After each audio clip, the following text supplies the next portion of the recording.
Importante ang edukasyon tungod kay isip usa ka estudyante, kinahanglan jud namo maedukar aron mahibal-an pud namo kung unsa bisan gani sa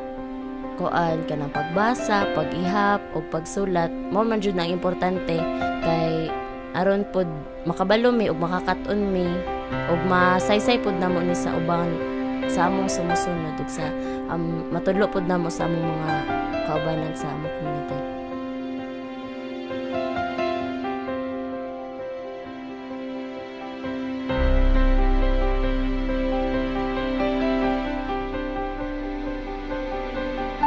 Ang kinaka-importante sa among komunidad ang eskwelahan tungod kay didto sa among komunidad didto nakapuyo ang mga tigulang nga wala gyud sila naka-eskwela.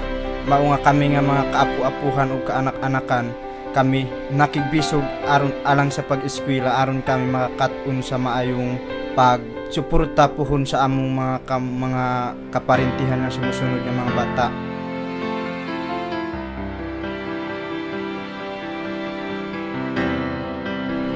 Ako ang giganahan o gigugma jud sa among eskwelahan kay kini mitudlo sa amo dili lang sa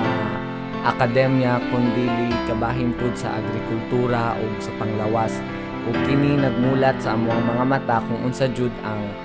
tinuod na nagapanghitabo sa ato ang katilingban.